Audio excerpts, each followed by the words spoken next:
बोलिए शंकर भगवान की जय। आप सभी को श्री माघ मास की हार्दिक शुभकामनाएं। श्री व्यास जी महाराज सुज्जी से माघ मास का 15वां अध्याय सुनाते हैं। श्री व्यास जी ने बताया कि दत्तात्रेय जी कहने लगे कि हे राजन, प्रजापति ने पापों के नाश के लिए प्रयाग तीर्थ की रचना की। यहाँ गंगा जी, यमुना जी की जल की धारा में स्नान का महात्म मुझसे भली प्रकार से सुनो।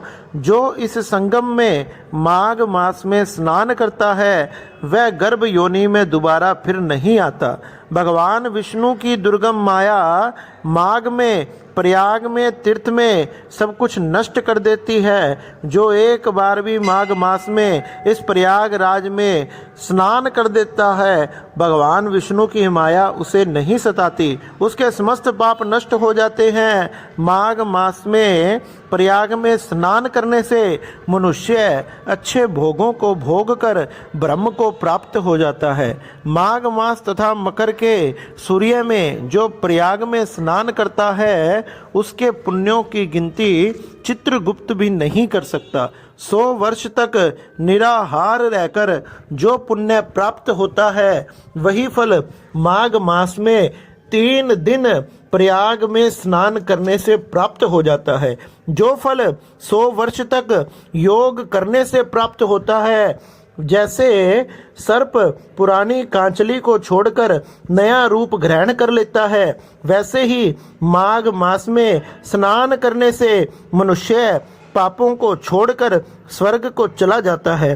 परंतु गंगा यमुना के संगम में स्नान करने से हजारों गुना फल प्राप्त होता है। हे राजन, जिसको अमृत कहते हैं वह ये त्रिवेणी ही है। गंगा यमुना सरस्वती का ये संगम ब्रह्मा, शिव, रुद्र, आदित्य, मूर्तगण, गंधर्व, लोकपाल, यक्ष, गुहक, किन्नर, अणि, मणि आदि गुणों से सिद्ध तत्वज्ञानी ब्राह्मणी, ब्रह्मा, पार्वती, लक्ष्मी, शची, नैना, दति, अदिति, संपूर्ण देव पत्नियां तथा नागों की स्त्रियां, दात्री, मेनका, उर्वशी, रंभा, तिलोत्तमा, अप्सरा तथा अप्सरागण तथा सब पितृ मनुष्यगण, कलयुग में गुप्त तथा सतयुग आदि में प्रत्यक्ष सभी देवता माघ मास में स्नान करने के लिए यहाँ आते हैं।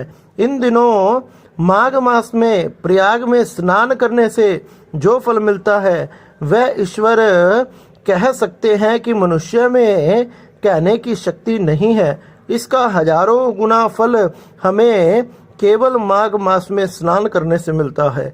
हजारों अश्वमेघ यज्ञ करने से भी यह फल प्राप्त नहीं होता जो फल केवल माघ मास में स्नान करने मात्र से प्राप्त होता है। और तो और पूर्व समय में कांचन मालिनी ने इस स्नान का फल एक राक्षस को दिया था। उसी से ही फल देने मात्र से उसके समस्त पाप नष्ट हो गए और वह अपनी पाप योनि से मुक्त होकर सदा सदा के लिए नरक बाधाओं से दूर जाकर स्वर्ग में चला गया। इसलिए हे सुज्जी महाराज, जो इस माघ मास में स्नान करता है या प्रयाग में या त्रिवेणी में कहीं भी जाकर केवल भगवान का ध्यान कर कर जो व्यक्ति स्नान कर लेता है उसके स्नान मात्र से सभी पाप नष्ट हो जाते हैं।